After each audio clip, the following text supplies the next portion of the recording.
Hello friends, welcome to career pulse. ತುಂಬ ದಿನಗಳಿಂದ ಕಾಯ್ತಾ ಇದ್ದ ಕರ್ನಾಟಕ ಪೊಲೀಸ್ ಇಲಾಖೆಯಿಂದ ಸಿವಿಲ್ ಪೊಲೀಸ್ ಕಾನ್ಸ್ಟೇಬಲ್ ಹುದ್ದೆಗಳ ಬೃಹತ್ ನೇಮಕಾತಿ ಅಧಿಸೂಚನೆ ಅಫಿಷಿಯಲ್ ಆಗಿ ಹೊರಬಿದ್ದಿದೆ. ಈ ಸಲದ ಬಿಗ್ ಅಪ್ಡೇಟ್ ಏನಪ್ಪ ಅಂದರೆ RPC ಮತ್ತು ಕಲ್ಯಾಣ ಕರ್ನಾಟಕ ಎರಡೂ ವೃಂದಗಳಿಗೆ ಒಟ್ಟಿಗೆ ರಿಕ್ರೂಟ್ಮೆಂಟ್ ನಡೀತಾ ಇದೆ. ಈ ವಿಡಿಯೋದಲ್ಲಿ ಅರ್ಜಿ ಸಲ್ಲಿಸೋದು ಹೇಗೆ, ಎಲಿಜಿಬಿಲಿಟಿ, ಸಿಲೆಬಸ್, ಫಿಸಿಕಲ್ ಟೆಸ್ಟ್ ಮತ್ತು ಸ್ಯಾಲರಿ ಸೇರಿದಂತೆ ಕಂಪ್ಲೀಟ್ ಡೀಟೇಲ್ಸನ್ನು ತಿಳಿದುಕೊಳ್ಳೋಣ. ವಿಡಿಯೋವನ್ನು ಕೊನೆವರೆಗೂ ಎಲ್ಲೂ ಸ್ಕಿಪ್ ಮಾಡದೆ ನೋಡಿ. ಮೊದಲಿಗೆ ಮಿಕ್ಕುಳಿದ ವೃಂದ ಅಂದರೆ ರೆಸಿಡ್ಯುವಲ್ ಪೇರೆಂಟ್ ಕ್ಯಾಡರ್ RPC ವಿಭಾಗದ ಬಗ್ಗೆ ತಿಳಿಯೋಣ. ನೀವೇನಾದರೂ ಕಲ್ಯಾಣ ಕರ್ನಾಟಕ ಭಾಗವನ್ನು ಬಿಟ್ಟು ರಾಜ್ಯದ ಇತರೆ ಜಿಲ್ಲೆಗಳಿಗೆ ಸೇರಿದವರಾಗಿದ್ದರೆ ನಿಮಗೆ ಈ ಪೋಸ್ಟ್ಗಳು ಅನ್ವಯವಾಗುತ್ತೆ. ಈ ಬಾರಿ ಗವರ್ಮೆಂಟ್ RPC ಅಂಡರ್ನಲ್ಲಿ ಬರೋಬ್ಬರಿ 3,395 ಸಿವಿಲ್ ಪೊಲೀಸ್ ಕಾನ್ಸ್ಟೇಬಲ್ ಹುದ್ದೆಗಳಿಗೆ ನೋಟಿಫಿಕೇಷನ್ ರಿಲೀಸ್ ಮಾಡಿದೆ. ಇತ್ತೀಚಿನ ದಿನಗಳಲ್ಲಿ ಇಷ್ಟೊಂದು ದೊಡ್ಡ ಸಂಖ್ಯೆಯ ವೇಕೆನ್ಸಿಗಳು ಒಂದೇ ಸಲ ಅನೌನ್ಸ್ ಆಗಿರೋದು ಇದೇ ಮೊದಲು. ಹಾಗಾಗಿ ಪ್ರಾಪರ್ ಪ್ಲ್ಯಾನ್ ಮಾಡಿ ಸ್ಟಡಿ ಮಾಡಿದರೆ ಖಂಡಿತ ಒಂದು ಸೀಟು ನಿಮ್ಮದಾಗಿಸಿಕೊಳ್ಳಬಹುದು. ಓಕೆ, ಈ 3,395 RPC ಹುದ್ದೆಗಳ ಕಂಪ್ಲೀಟ್ ಬ್ರೇಕಪ್ ಹೀಗಿದೆ ನೋಡಿ.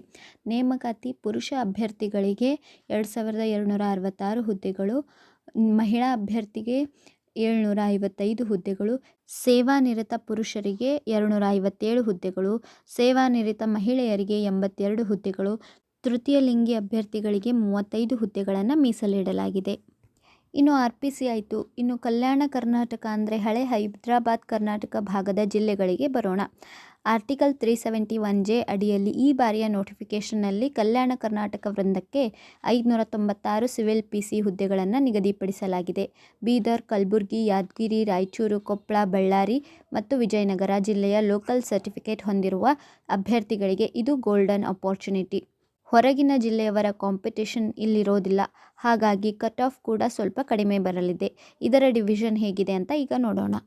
ಕಲ್ಯಾಣ ಕರ್ನಾಟಕ ಭಾಗದ 596 ಹುದ್ದೆಗಳ ಕಂಪ್ಲೀಟ್ ಡಿವಿಷನ್ ಹೇಗಿದೆ ನೋಡಿ. ನೇರ ನೇಮಕಾತಿ ಪುರುಷ ಅಭ್ಯರ್ಥಿಗಳಿಗೆ 398 ಹುದ್ದೆಗಳು, ನೇರ ನೇಮಕಾತಿ ಮಹಿಳಾ ಅಭ್ಯರ್ಥಿಗಳಿಗೆ 133 ಹುದ್ದೆಗಳು, ಸೇವಾನಿರತ ಪುರುಷ ಅಭ್ಯರ್ಥಿಗಳಿಗೆ 46 ಹುದ್ದೆಗಳು, ಸೇವಾನಿರತ ಮಹಿಳಾ ಅಭ್ಯರ್ಥಿಗಳಿಗೆ 14 ಹುದ್ದೆಗಳು, ತೃತೀಯ ಲಿಂಗಿ ಅಭ್ಯರ್ಥಿಗಳಿಗೆ 5 ಹುದ್ದೆಗಳನ್ನು ಮೀಸಲಿಡಲಾಗಿದೆ. ಇನ್ನು ಮೋಸ್ಟ್ ಇಂಪಾರ್ಟೆಂಟ್ ಪಾಯಿಂಟ್ ಅಂದರೆ ಡೇಟ್ಸ್ಗಳನ್ನು ನೋಟ್ ಮಾಡಿಟ್ಕೊಳ್ಳಿ. RPC ಮತ್ತು ಕಲ್ಯಾಣ ಕರ್ನಾಟಕ ವೃಂದದ ಹುದ್ದೆಗಳಿಗೆ ಅರ್ಜಿ ಪ್ರಕ್ರಿಯೆ ಒಂದೇ ದಿನ ಸ್ಟಾರ್ಟ್ ಆಗ್ತಾ ಇದೆ. ಅರ್ಜಿ ಸಲ್ಲಿಕೆ ಪ್ರಾರಂಭವಾಗ್ತಾ ಇರೋದು ಜೂನ್ 8, 2026ರಿಂದ. ಅರ್ಜಿ ಸಲ್ಲಿಸಲು ಕೊನೆಯ ದಿನಾಂಕ ಜುಲೈ 3, 2026. ಅರ್ಜಿ ಶುಲ್ಕ ಪಾವತಿಸಲು ಕೊನೆಯ ದಿನಾಂಕ ಜುಲೈ 4, 2026. ಈ ಹುದ್ದೆಗಳಿಗೆ ಅರ್ಜಿ ಸಲ್ಲಿಸಲು ನಿಮ್ಮ ಎಜುಕೇಷನಲ್ ಕ್ವಾಲಿಫಿಕೇಷನ್ ಏನಾಗಿರಬೇಕು ಅಂತ ಈಗ ನೋಡೋಣ. ಈ ಸಿವಿಲ್ PC ಹುದ್ದೆಗಳಿಗೆ ಬೇಸಿಕ್ ರೂಲ್ಸ್ ಅಂದರೆ ನೀವು PUC ಅಥವಾ ಅದಕ್ಕೆ ತತ್ಸಮಾನ ಇಕ್ವಿವೆಲೆಂಟ್ ಪರೀಕ್ಷೆಯನ್ನು ಪಾಸ್ ಮಾಡಿರಬೇಕು. ಸರ್ಕಾರದ ನಿಯಮಗಳ ಪ್ರಕಾರ ಯಾವೆಲ್ಲ ಕೋರ್ಸ್ಗಳು PUCಗೆ ಈಕ್ವಲ್ ಅಂತ ಇಲ್ಲಿ ಕ್ಲಿಯರ್ ಆಗಿ ಕೊಟ್ಟಿದ್ದಾರೆ ನೋಡಿ. CBSE, ISC ಅಥವಾ ಇತರೆ ರಾಜ್ಯಗಳ 12ನೇ ತರಗತಿ ಪಾಸ್ ಆಗಿದ್ದರೆ ಎಲಿಜಿಬಲ್. NIOS ಓಪನ್ ಸ್ಕೂಲಿಂಗ್ ಮತ್ತು JOC ಮುಗಿಸಿದವರಿಗೂ ಅವಕಾಶ ಇದೆ. 3 ವರ್ಷಗಳ ಡಿಪ್ಲೊಮಾ ಮಾಡಿದವರು ಕೂಡ ನೇರ ನೇಮಕಾತಿಗೆ ಕಂಪ್ಲೀಟ್ ಆಗಿ ಎಲಿಜಿಬಲ್ ಆಗ್ತಾರೆ. 2 ವರ್ಷಗಳ ITI ಮಾಡಿದವರು PUC ಬೋರ್ಡ್ ಅಥವಾ NIPS ಮೂಲಕ ಒಂದು ಭಾಷೆ ಮತ್ತು ಒಂದು ವಿಷಯದ ಎಕ್ಸಾಮ್ ಪಾಸ್ ಮಾಡಿದರೆ ಮಾತ್ರ ಅಪ್ಲೈ ಮಾಡಬಹುದು. 2 ಇಂಪಾರ್ಟೆಂಟ್ ಪಾಯಿಂಟ್ಸನ್ನು ಇಲ್ಲಿ ಗಮನಿಸಿ. ಅರ್ಜಿ ಸಲ್ಲಿಸುವ ಕೊನೆಯ ದಿನಾಂಕ ಅಂದರೆ ಜುಲೈ 3, 2026ರ ಒಳಗೆ ನಿಮ್ಮ ರಿಸಲ್ಟ್ ಬಂದು ನಿಮ್ಮ ಮಾರ್ಕ್ಸ್ ಕಾರ್ಡ್ ನಿಮ್ಮ ಕೈಯಲ್ಲಿರಬೇಕು. ರಿಸಲ್ಟ್ಗಾಗಿ ಕಾಯುತ್ತಿರುವವರಿಗಾಗಿ ಇಲ್ಲಿ ಅವಕಾಶ ಇಲ್ಲ. ಇನ್ನು ನೀವು SSLC ಅಥವಾ PUCಯಲ್ಲಿ ಕನ್ನಡವನ್ನು ಪ್ರಥಮ ಅಥವಾ ದ್ವಿತೀಯ ಭಾಷೆಯಾಗಿ ಓದಿದರೆ ಇಲ್ಲವೇ ಕನ್ನಡ ಮಾಧ್ಯಮದಲ್ಲಿ ಓದಿದರೆ ನಿಮಗೆ ಯಾವುದೇ ಕನ್ನಡ ಪರೀಕ್ಷೆ ಇರಲ್ಲ. ಅದರಿಂದ ನಿಮಗೆ ವಿನಾಯಿತಿ ಇರುತ್ತೆ. ಒಂದು ವೇಳೆ ನೀವು ಓದಿಲ್ಲ ಅಂತಂದರೆ ಅಂಥವರಿಗೆ ಕಡ್ಡಾಯ ಕನ್ನಡ ಪರೀಕ್ಷೆಯನ್ನು ಬರೆಯಬೇಕಾಗುತ್ತೆ. ಅದರಲ್ಲಿ ನೀವು ಪಾಸಾಗಲು 150 ಮ್ಯಾಕ್ಸಿಮಮ್ ಮಾರ್ಕ್ಸ್ನಲ್ಲಿ ಕನಿಷ್ಠ 50 ಮಾರ್ಕ್ಸ್ಗಳನ್ನು ಗಳಿಸುವುದು ಕಡ್ಡಾಯವಾಗಿರುತ್ತೆ. ಇನ್ನು ಮೋಸ್ಟ್ ಇಂಪಾರ್ಟೆಂಟ್ ಪಾಯಿಂಟ್ ಅಂದರೆ ಏಜ್ ಲಿಮಿಟ್.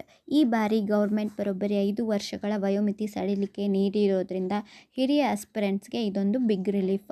ಅರ್ಜಿ ಸಲ್ಲಿಸಲು ಜುಲೈ 3, 2026ಕ್ಕೆ ಕನಿಷ್ಠ 18 ವರ್ಷ ತುಂಬಿರಬೇಕು. ಗರಿಷ್ಠ ವಯೋಮಿತಿ ಹೇಗಿದೆ ಅಂತ ಈಗ ನೋಡೋಣ. ಸಾಮಾನ್ಯ ವರ್ಗದ ಅಂದರೆ GM ಅಭ್ಯರ್ಥಿಗಳಿಗೆ ಗರಿಷ್ಠ 33 ವರ್ಷಗಳು, SC, ST, OBC ಅಂದರೆ 2A, 2B, 3A 3B ಅಭ್ಯರ್ಥಿಗಳಿಗೆ ಗರಿಷ್ಠ 35 ವರ್ಷಗಳು, ಅರಣ್ಯ ಪ್ರದೇಶದ ಬುಡಕಟ್ಟು ಅಂದರೆ ಫಾರೆಸ್ಟ್ ಟ್ರೈಬಲ್ ಅಭ್ಯರ್ಥಿಗಳಿಗೆ ಗರಿಷ್ಠ 38 ವರ್ಷಗಳವರೆಗೆ ಅವಕಾಶ ಇರಲಿದೆ. ಈಗ ಇನ್ ಸರ್ವಿಸ್ ಅಂದರೆ ಈಗಾಗಲೇ ಇಲಾಖೆಯಲ್ಲಿ ಪೊಲೀಸ್ ಕಾನ್ಸ್ಟೇಬಲ್ ಆಗಿ ಕೆಲಸ ಮಾಡುತ್ತಿರುವ ಅಭ್ಯರ್ಥಿಗಳ ವಯೋಮಿತಿ ಹೇಗಿರುತ್ತೆ ಅಂತ ಈಗ ನೋಡೋಣ. ಇನ್ ಸರ್ವಿಸ್ ಕೋಟಾದಡಿಯಲ್ಲಿ ಅಪ್ಲೈ ಮಾಡಬೇಕು ಅಂದರೆ ಒಂದು ಮುಖ್ಯವಾದ ಕಂಡೀಷನ್ ಇದೆ. ಅದೇನೆಂದರೆ ನೀವು ಪೊಲೀಸ್ ಇಲಾಖೆಯ ನಿರ್ದಿಷ್ಟ ವಿಭಾಗಗಳಾದ CAR, DAR, KSRP, IRB ಅಥವಾ KSISF ಹುದ್ದೆಯಲ್ಲಿ ಕನಿಷ್ಠ 5 ವರ್ಷಗಳ ಕಾಲ ಸತತವಾಗಿ ಸೇವೆ ಸಲ್ಲಿಸಿರಬೇಕು. ಕಾಯಂ ಪೂರ್ವ ಅವಧಿ ಮುಗಿದಿರಬೇಕು ಮತ್ತು ಯಾವುದೇ ಇಲಾಖಾ ವಿಚಾರಣೆ ಚಾಲ್ತಿಯಲ್ಲಿ ಇರಬಾರ್ದು. ಇವರ ಗರಿಷ್ಠ ವಯೋಮಿತಿ ಸಾಮಾನ್ಯ ಅಭ್ಯರ್ಥಿಗಳಿಗಿಂತ ಹೆಚ್ಚಿರುತ್ತೆ. GM ಅಂದರೆ ಸಾಮಾನ್ಯ ವರ್ಗದ ಸೇವಾನಿರತ ಅಭ್ಯರ್ಥಿಗಳಿಗೆ ಗರಿಷ್ಠ ವಯೋಮಿತಿ 38 ವರ್ಷಗಳು ಎಂದು ನಿಗದಿಪಡಿಸಲಾಗಿದೆ. ಇನ್ನು ಪರಿಶಿಷ್ಟ ಜಾತಿ, ಪರಿಶಿಷ್ಟ ಪಂಗಡ ಹಾಗೂ ಇತರೆ ಹಿಂದುಳಿದ ಅಭ್ಯರ್ಥಿಗಳಿಗೆ ಸೇರಿದ ಸೇವಾನಿರತ ಅಭ್ಯರ್ಥಿಗಳಿಗೆ ಗರಿಷ್ಠ ವಯೋಮಿತಿ 40 ವರ್ಷಗಳವರೆಗೆ ಇರುತ್ತೆ. ಈಗ ಅಪ್ಲಿಕೇಶನ್ ಫೀಸ್ ಅಥವಾ ಅರ್ಜಿ ಶುಲ್ಕ ಎಷ್ಟು ಕಟ್ಟಬೇಕು ಅನ್ನೋದನ್ನು ನೋಡೋಣ. ಸಾಮಾನ್ಯ ಅರ್ಹತೆ ಅಂದರೆ ಜನರಲ್ ಕ್ಯಾಟಗರಿ ಮತ್ತು ಹಿಂದುಳಿದ ಪ್ರವರ್ಗಗಳಾದ 2A, 2B, 3A ಮತ್ತು 3Bಗೆ ಸೇರಿದ ಅಭ್ಯರ್ಥಿಗಳಿಗೆ ಅರ್ಜಿ ಶುಲ್ಕ 750 ರೂಪಾಯಿ ಇರಲಿದೆ. ಇನ್ನು ಎರಡನೆಯದಾಗಿ ಪರಿಶಿಷ್ಟ ಜಾತಿ, ಪರಿಶಿಷ್ಟ ಪಂಗಡ ಮತ್ತು ಕ್ಯಾಟಗರಿ 1 ಮಾಜಿ ಸೈನಿಕರು ಮತ್ತು ತೃತೀಯ ಲಿಂಗಿ ಅಭ್ಯರ್ಥಿಗಳಿಗೆ ಅರ್ಜಿ ಶುಲ್ಕ 500 ರೂಪಾಯಿ ಇರುತ್ತದೆ. ಈ ಬಾರಿಯ ನೋಟಿಫಿಕೇಷನ್ ಜೊತೆಯಲ್ಲೇ ಎಕ್ಸಾಮ್ ಡೇಟನ್ನು ಕೂಡ ಅನೌನ್ಸ್ ಮಾಡಿದ್ದಾರೆ. ಪರೀಕ್ಷೆಯು ಆಗಸ್ಟ್ 2, 2026ರಂದು ನಡೆಯಲಿದೆ. ಹೌದು, ಭಾನುವಾರ ಆಗಸ್ಟ್ 2ರಂದು ಎಕ್ಸಾಮ್ ಇರುತ್ತೆ. RPC ಮತ್ತು ಕಲ್ಯಾಣ ಕರ್ನಾಟಕ ಎರಡೂ ವಿಭಾಗಗಳಿಗೂ ಪರೀಕ್ಷೆ ಒಂದೇ ದಿನ ನಡೆಯುತ್ತೆ. ಆದರೆ ಟೈಮಿಂಗ್ಸ್ ಮಾತ್ರ ಬೇರೆ ಬೇರೆ. RPC ಹುದ್ದೆಗಳಿಗೆ ಬೆಳಗ್ಗೆ 10:30ರಿಂದ ಮಧ್ಯಾಹ್ನ 12 ಗಂಟೆವರೆಗೆ ಎಕ್ಸಾಮ್ ನಡೆದರೆ, ಕಲ್ಯಾಣ ಕರ್ನಾಟಕ ಅಭ್ಯರ್ಥಿಗಳಿಗೆ ಮಧ್ಯಾಹ್ನ 2:30ರಿಂದ ಸಂಜೆ 4 ಗಂಟೆವರೆಗೆ ಎಕ್ಸಾಮ್ ಇರುತ್ತೆ. ನೀವೇನಾದರೂ ಕಲ್ಯಾಣ ಕರ್ನಾಟಕ ಭಾಗದವರಾಗಿದ್ದು RPC ಮತ್ತು ಕಲ್ಯಾಣ ಕರ್ನಾಟಕ ಎರಡೂ ಹುದ್ದೆಗಳಿಗೂ ಅಪ್ಲೈ ಮಾಡಿದರೆ ಒಂದೇ ದಿನ ನೀವು 2 ಎಕ್ಸಾಮ್ಗಳನ್ನು ಬರೆಯಬಹುದು. ಇವಾಗ ಎಕ್ಸಾಮ್ ಪ್ಯಾಟರ್ನ್ ಅಥವಾ ಪರೀಕ್ಷಾ ವಿಧಾನ ಹೇಗಿರುತ್ತೆ ಅಂತ ಡೀಟೇಲ್ ಆಗಿ ತಿಳಿದುಕೊಳ್ಳೋಣ. ಇದು ಆಫ್ಲೈನ್ OMR ಮಾದರಿಯಲ್ಲಿ ನಡೆಯುವಂಥ ಎಕ್ಸಾಮ್. ಇಲ್ಲಿ ಒಟ್ಟು 100 ಮಲ್ಟಿಪಲ್ ಚಾಯ್ಸ್ ಕ್ವೆಶ್ಚನ್ಗಳು ಇರುತ್ತೆ ಮತ್ತು ಪ್ರತಿ ಪ್ರಶ್ನೆಗೆ 1 ಅಂಕದಂತೆ ಒಟ್ಟು 100 ಅಂಕಗಳಿಗೆ ಪರೀಕ್ಷೆ ನಡೆಯುತ್ತೆ. ಆದರೆ ನೆನಪಿಡಿ, ನಿಮಗೆ ಸಿಗೋದು ಕೇವಲ 1 ಗಂಟೆ 30 ನಿಮಿಷ ಅಂದರೆ 90 ನಿಮಿಷಗಳು ಮಾತ್ರ. ಅಂದರೆ ನೀವು ಒಂದು ಪ್ರಶ್ನೆಗೆ 1 ನಿಮಿಷಕ್ಕಿಂತ ಕಡಿಮೆ ಟೈಮ್ ತಗೊಳ್ಬೇಕು. ಹಾಗಾಗಿ ಟೈಮ್ ಮ್ಯಾನೇಜ್ಮೆಂಟ್ ತುಂಬಾ ಇಂಪಾರ್ಟೆಂಟ್. ಎಲ್ಲದಕ್ಕಿಂತ ಮುಖ್ಯವಾಗಿ ಈ ಎಕ್ಸಾಮ್ನಲ್ಲಿ 0.25 ನೆಗೆಟಿವ್ ಮಾರ್ಕಿಂಗ್ ಇರುತ್ತೆ. ನೀವು 4 ಕ್ವೆಶ್ಚನ್ಗಳನ್ನು ರಾಂಗ್ ಮಾಡಿದರೆ ಪಡ್ಕೊಂಡಿರೋ ಅಂಕಗಳಲ್ಲಿ 1 ಮಾರ್ಕ್ಸ್ ಮೈನಸ್ ಆಗುತ್ತೆ. ಹಾಗಾಗಿ ಗೊತ್ತಿಲ್ಲದ ಪ್ರಶ್ನೆಗಳಿಗೆ ಕುರುಡಾಗಿ ಗೆಸ್ ಮಾಡೋದು ತುಂಬ ಡೇಂಜರಸ್. ಅಕ್ಯುರಸಿ ಕಾಪಾಡಿಕೊಳ್ಳೋದು ಇಲ್ಲಿ ತುಂಬಾ ಇಂಪಾರ್ಟೆಂಟ್. ಇನ್ನು ಸೆಲೆಕ್ಷನ್ ಪ್ರೊಸೆಸ್ ಹೇಗೆ ನಡೆಯುತ್ತೆ ಅನ್ನೋದು ಪ್ರತಿಯೊಬ್ಬ ಆಸ್ಪಿರೆಂಟ್ಸ್ಗೂ ಗೊತ್ತಿರಬೇಕು. ಇಲ್ಲಿ ಯಾವುದೇ ಇಂಟರ್ವ್ಯೂ ಇರೋದಿಲ್ಲ. ಮೊದಲನೇ ಹಂತ ಅಂದರೆ ಲಿಖಿತ ಪರೀಕ್ಷೆ. ನೀವು ಇಲ್ಲಿ ತೆಗೆದುಕೊಳ್ಳೋ ಸ್ಕೋರ್ ಬೇಸಸ್ ಮೇಲೆ ಖಾಲಿ ಇರುವ ಹುದ್ದೆಗಳಿಗೆ ಅನುಗುಣವಾಗಿ 1:5 ಅನುಪಾತದಲ್ಲಿ ಅಭ್ಯರ್ಥಿಗಳನ್ನು ದೈಹಿಕ ಪರೀಕ್ಷೆಗೆ ಶಾರ್ಟ್ ಲಿಸ್ಟ್ ಮಾಡಲಾಗುತ್ತೆ. ಅಂದರೆ ಒಂದು ಪೋಸ್ಟ್ಗೆ 5 ಜನರನ್ನು ಕರೀತಾರೆ. ಎರಡನೇ ಹಂತವೇ PST ಅಂದರೆ ದೇಹದಾರ್ಢ್ಯತೆ ಮತ್ತು ಸಹಿಷ್ಣುತೆ ಪರೀಕ್ಷೆ. ನೆನಪಿಡಿ, ದೈಹಿಕ ಪರೀಕ್ಷೆಗಳು ಕೇವಲ ಅರ್ಹತಾ ಪರೀಕ್ಷೆಗಳಾಗಿರುತ್ತೆ. ಇದಕ್ಕೆ ಯಾವುದೇ ಮಾರ್ಕ್ಸ್ ಇರಲ್ಲ. ಫೈನಲ್ ಸೆಲೆಕ್ಷನ್ ಲಿಸ್ಟ್ ರೆಡಿ ಆಗೋದು ಕೇವಲ ನಿಮ್ಮ ಲಿಖಿತ ಪರೀಕ್ಷೆಯ ಮಾರ್ಕ್ಸ್ ಮೇಲೆ. ಹಾಗಾಗಿ ರಿಟರ್ನ್ ಎಕ್ಸಾಮ್ನಲ್ಲಿ ಹೈಯೆಸ್ಟ್ ಸ್ಕೋರ್ ಮಾಡೋದೇ ನಿಮ್ಮ ಮೊದಲ ಗುರಿಯಾಗಿರಬೇಕು. ಲಿಖಿತ ಪರೀಕ್ಷೆ ಪಾಸ್ ಆದಮೇಲೆ ಬರೋದೇ ಫಿಸಿಕಲ್ ಸ್ಟ್ಯಾಂಡರ್ಡ್ ಟೆಸ್ಟ್ ಅಥವಾ ದೇಹದಾರ್ಢ್ಯತೆ ಪರೀಕ್ಷೆ. ಇಲ್ಲಿ ನಿಮ್ಮ ಹೈಟ್ ಮತ್ತು ಚೆಸ್ಟನ್ನು ಅಳೆಯಲಾಗುತ್ತೆ. ಮೊದಲು ಪುರುಷ ಮತ್ತು ಇನ್ ಸರ್ವಿಸ್ ಪುರುಷ ಅಭ್ಯರ್ಥಿಗಳ ರೂಲ್ಸ್ ನೋಡೋದಾದರೆ, ನಿಮ್ಮ ಕನಿಷ್ಠ ಎತ್ತರ 168 ಸೆಂಟಿಮೀಟರ್ ಎತ್ತರ ಇರಬೇಕು. ಒಂದು ವೇಳೆ ನೀವು 67.9 ಸೆಂಟಿಮೀಟರ್ ಇದ್ದರೂ ಕೂಡ ರಿಜೆಕ್ಟ್ ಮಾಡ್ತಾರೆ. ಹಾಗಾಗಿ ಹೈಟನ್ನು ಈಗಲೇ ಚೆಕ್ ಮಾಡ್ಕೊಳ್ಳಿ. ಇನ್ನು ಎದೆ ಸುತ್ತಳತೆ ನಾರ್ಮಲ್ ಆಗಿ ಕನಿಷ್ಠ 86 ಸೆಂಟಿಮೀಟರ್ ಇರಬೇಕು ಮತ್ತು ಉಸಿರು ಒಳಗೆ ತೆಗೆದುಕೊಂಡಾಗ ಕನಿಷ್ಠ 5 ಸೆಂಟಿಮೀಟರ್ನಷ್ಟು ಎಕ್ಸ್ಪಾನ್ಷನ್ ಆಗಬೇಕು. ಇನ್ನು ಮಹಿಳಾ ಆಸ್ಪಿರೆಂಟ್ಸ್ ಮತ್ತು ತೃತೀಯ ಲಿಂಗಿ ಅಭ್ಯರ್ಥಿಗಳಿಗೆ ದೇಹದಾರ್ಢ್ಯತೆ ಪರೀಕ್ಷೆಯ ನಿಯಮಗಳು ಹೇಗಿವೆ ಅಂತ ಈಗ ನೋಡೋಣ. ಮಹಿಳಾ ಮತ್ತು ತೃತೀಯ ಲಿಂಗಿ ಅಭ್ಯರ್ಥಿಗಳಿಗೆ ಕನಿಷ್ಠ ಎತ್ತರ 157 ಸೆಂಟಿಮೀಟರ್ ಇರಬೇಕು ಎಂದು ನಿಗದಿಪಡಿಸಲಾಗಿದೆ. ಇಲ್ಲಿ ಮಹಿಳೆಯರಿಗೆ ಎದೆ ಸುತ್ತಳತೆಯನ್ನು ಅಳೆಯುವುದಿಲ್ಲ, ಬದಲಾಗಿ ಕನಿಷ್ಠ ತೂಕ ಅಥವಾ ವೇಟನ್ನು ಕನ್ಸಿಡರ್ ಮಾಡ್ತಾರೆ. ಅಭ್ಯರ್ಥಿಗಳು ಕಡ್ಡಾಯವಾಗಿ ಕನಿಷ್ಠ 45 kg ತೂಕವನ್ನು ಹೊಂದಿರಬೇಕು. ಸರ್ಕಾರದ ನಿಯಮಾವಳಿಗಳ ಪ್ರಕಾರ ಅರಣ್ಯ ಪ್ರದೇಶಗಳಲ್ಲಿ ವಾಸಿಸುವ ಬುಡಕಟ್ಟು ಅಭ್ಯರ್ಥಿಗಳಿಗೆ ವಿಶೇಷ ವಿನಾಯಿತಿಯನ್ನು ನೀಡಲಾಗುತ್ತೆ. ಇವರ ದೇಹದಾರ್ಢ್ಯತೆ ಪರೀಕ್ಷೆ ನಿಯಮಗಳು ಸಾಮಾನ್ಯ ಅಭ್ಯರ್ಥಿಗಳಿಗೆ ಹೋಲಿಸಿದರೆ ತುಂಬ ಕಡಿಮೆ ಇರುತ್ತೆ. ಈ ಕೆಟಗರಿಯ ಪುರುಷ ಅಭ್ಯರ್ಥಿಗಳಿಗೆ ಕನಿಷ್ಠ ಎತ್ತರ ಕೇವಲ 155 ಸೆಂಟಿಮೀಟರ್ ಇದ್ದರೆ ಸಾಕು. ಎದೆ ಸುತ್ತಳತೆ ಕನಿಷ್ಠ 75 ಸೆಂಟಿಮೀಟರ್ ಇದ್ದು 5 ಸೆಂಟಿಮೀಟರ್ ವಿಸ್ತರಣೆ ಕಡ್ಡಾಯವಾಗಿರುತ್ತೆ. ಅದೇ ರೀತಿ ಬುಡಕಟ್ಟು ವಿಭಾಗದ ಮಹಿಳಾ ಅಭ್ಯರ್ಥಿಗಳಿಗೆ ಕನಿಷ್ಠ ಎತ್ತರ ಕೇವಲ 150 ಸೆಂಟಿಮೀಟರ್ ಇರಬೇಕು ಎಂದು ನಿಗದಿಪಡಿಸಲಾಗಿದೆ.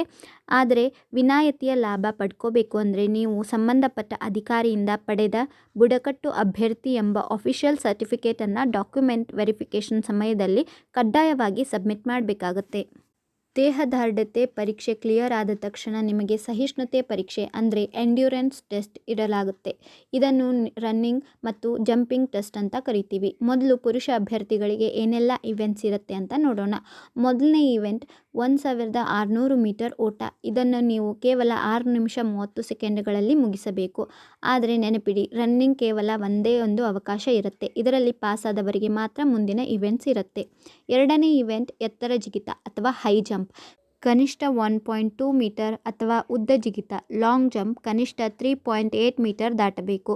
ಎರಡರಲ್ಲಿ ಯಾವುದಾದ್ರೂ ಒಂದನ್ನು ನೀವು ಆರಿಸಿಕೊಳ್ಳಬಹುದು. ಮೂರನೇ ಇವೆಂಟ್ ಶಾರ್ಟ್ ಪುಟ್.